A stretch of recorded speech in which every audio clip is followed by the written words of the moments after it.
এয়া বনাই আছে মাস্ক বনাবলৈ কৈছে এয়া সব বৰষুণ দি আছে বেছি জোৰকে দিয়া নাই কিনকিনিয়া বৰষুণ দি আছে এনেকুৱা পাতল এজাক বৰষুণ দিলে ভালো লাগে গৰমত এয়া ভাজি আছো ভেদাইলতাৰ বৰকিটা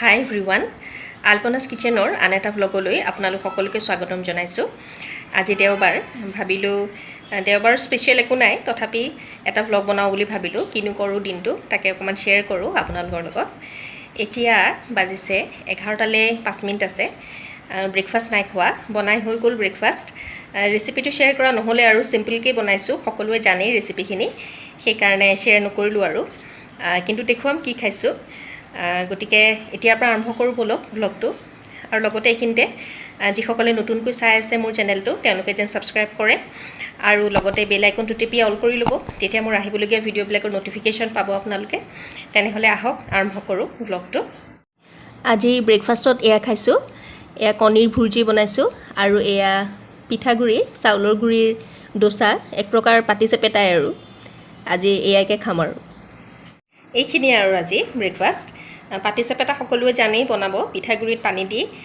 ঘূৰাই দিলেই পেনখনত হৈ যায় আৰু পাতিচেপেটা চিম্পলকৈ বনাইছোঁ আজি সদায় লুচি খাই থকাই হয় আজি লুচি নবনালোঁ আৰু এনেই ছানডে বুলি সদায় আমাৰ প্ৰায় লুচিয়ে খোৱা হয় ছানডে স্পেচিয়েল হয় সেইটো ব্ৰেকফাষ্ট কিন্তু আজি সকলোৱে লুচি নাখাওঁ বুলিয়ে ক'লে সেইকাৰণে এনেকৈয়ে বনালোঁ চিম্পলকৈ তাকে দেখুৱালোঁ আপোনালোকৰ লগত এতিয়া ল'ৰায়ো কিবা এটা কৰি আছে আজি অনলাইন আৰ্টৰ ক্লাছ চলি আছে আজি পিছে ড্ৰয়িং কৰা নাই আজি কিবা ক্ৰাফ্টৰ কাম কৰি আছে অকণমান দেখুৱাওঁ তাকে এয়া বনাই আছে মাস্ক বনাবলৈ কৈছে যাৰ যেনেকৈ মন যায় তেনেকৈ এখন মাস্ক বনাই দেখুৱাবলৈ কৈছে সি এনেধৰণে বনাইছে ডেভিলৰ মাস্ক এখন বনাইছে কেনেকুৱা লাগিছে বাৰু মই ফাইনেল হ'লে দেখুৱাম বাৰু গোটেইখিনি ৰং কৰি কমপ্লিট হোৱাৰ পিছত মই দেখুৱাই দিম বাৰু হাই এইখন মাস্কখন সম্পূৰ্ণকৈ বনোৱাৰ পিছত আৰু আজি দুপৰীয়া ভাত সাজত বনাম ভেদাইলতাৰ আঞ্জা বনাম এয়া ভেদাইলতা গুচাই পেলাই মই পানীত অলপ দেৰি তিয়াই থৈছোঁ আৰু এয়া আলু আদা নহৰু পিঁয়াজ কাটি লৈছোঁ ভেদাইলতাৰ ৰেচিপিটো মই আগতে ভিডিঅ' এটা শ্বেয়াৰ কৰা আছে ভেদাইলতাৰ ৰেচিপি মই আগতে ভিডিঅ' বনাই শ্বেয়াৰ কৰি থৈছোঁ লিংকটো মই ডেছক্ৰিপশ্যন বক্সত দি দিম আপোনালোকে চাই ল'ব পাৰিব ভিডিঅ'টো আজি পিছে মই মাছ দি নবনাওঁ আজি দাইলৰ বৰদিহে বনাম আৰু সেইটো ভিডিঅ' আপোনালোকে যদি ইচ্ছা কৰে লিংকত গৈ চাই ল'ব পাৰিব আজি বতৰটো ইমান বেয়া কিবা ক'লা হৈ আছে বৰষুণ দি আছে এতিয়া ওপৰত কাপোৰ মিলিছিলোঁ ছাদত আকৌ কাপোৰখিনি আনিব লগা হ'ল তিতিয়েই থাকিলে কাপোৰ দিনতো লাইট জ্বলাব লগা হৈছে লগতে কাচকল অকণমান ফ্ৰাই কৰিম বুলি ভাবিছোঁ এনেদৰে দীঘল দীঘলকৈ কাটি সৰু সৰুকৈ কাটি ল'ম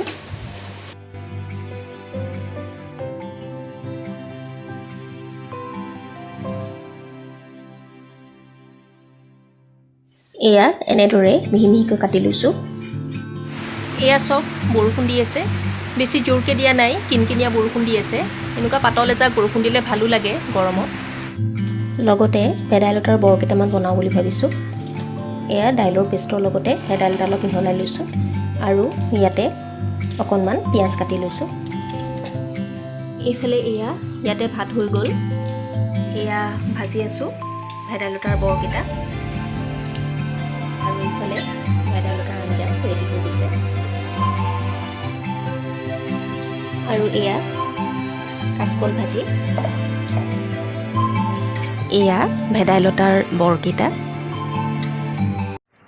ভাত পানী খাই আজৰি হ'লোঁ এতিয়া 5টা বাজি গ'ল 5:30 বাজিলে চাহ খোৱা নাই খাম আৰু এতিয়া এইখিনিতে মই আপোনালোকৰ লগত এটা ৰেচিপি শ্বেয়াৰ কৰোঁ বুলি ভাবিছোঁ ৰেচিপিটো হৈছে তন্দুৰী চিকেনৰ ৰেচিপি এইটো পিছে মই আগতেই বনাই থোৱা এটা ৰেচিপি আছিলে মই বনাওঁতে অলপমান ভিডিঅ' কৰি থৈছিলোঁ যাতে শ্বেয়াৰ কৰিব পাৰোঁ আপোনালোকৰ লগত আৰু তাকে ভাবিলোঁ আজি শ্বেয়াৰ কৰি দিওঁ গতিকে আশা কৰোঁ ৰেচিপিটো চাই ভাল পাব আপোনালোকে আৰু যদি ভাল পায় তেন্তে কমেণ্টত জনাব কেনেকুৱা পাইছে তেতিয়াহ'লে আহক ৰেচিপিটো চাওঁ ৰেচিপিটো বনাবলৈ মই পিঁয়াজ আলু আৰু কেপচিকামো লৈছিলোঁ চিকেনৰ লগতে ইয়াতে অলপমান গুড়ি মছলা দিছিলোঁ জিৰা গুড়ি ধনিয়া গুড়ি মিট মছলা চাট মছলা নিমখ আৰু লগতে এতিয়া অকণমান দিম চেজৱান চাটনি ইয়াৰে 2 চামুচ দিলেই হয় বেছি দিলে হয়তো জ্বলা হ'ব পাৰে যোনে জ্বলা খাই ভাল পায় তেওঁলোকে দিব পাৰে আমাৰ যেহেতু জ্বলা খোৱা মানুহ ইমান নাই সেইকাৰণে মই কমকৈ দিছোঁ।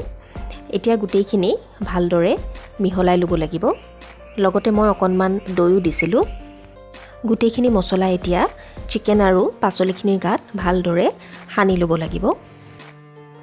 ওপৰত মই 2 চামুচ কেঁচা মিঠাতেল দি লৈছোঁ।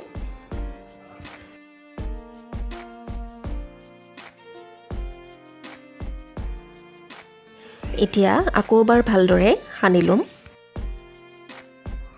এতিয়া মই তন্দুৰত দিব পৰা শলা এডাল লৈ লৈছোঁ। ইয়াতে এতিয়া মই চিকেন আৰু পাচলিখিনি এটা এটাকৈ গাঁঠি যাম। এতিয়া শলাডালত এবাৰ চিকেন, এবাৰ কেপচিকাম, এবাৰ পিঁয়াজ, এবাৰ আলু এনেকৈ এটা এটাকৈ দি গাঁঠি যাম।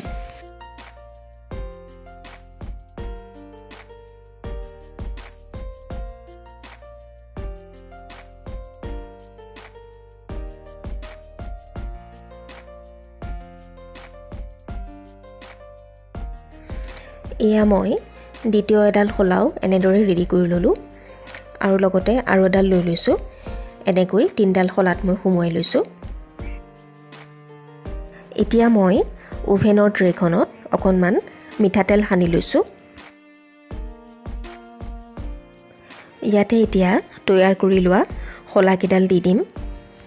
মোৰ পাচলি বেছি নাছিল, সেইকাৰণে কেইডালমান শলাত এনেদৰে অকল চিকেনেই দিলোঁ আৰু ছাইডত থকা যিখিনি ঠাই আছে সেইখিনিত এনেদৰে আপোনালোকে পাচলি দি দিব পাৰে। এতিয়া এইখিনি অ'ভেনত বেক কৰিম। অ'ভেনটো মই 180 ডিগ্ৰীত 10 মিনিটৰ কাৰণে গৰম কৰি লৈছিলোঁ। এতিয়া ইয়াতে মই ট্ৰেখন দি দিম। এতিয়া মই এইখিনি অ'ভেনত 15 মিনিটৰ বাবে বেক কৰিম। এয়া আমাৰ তন্দুৰী চিকেন ৰেডি হৈ গৈছে। ভাতৰ লগত বা ৰুটিৰ লগত খালে টেষ্ট পোৱা যায় এই চিকেনৰ।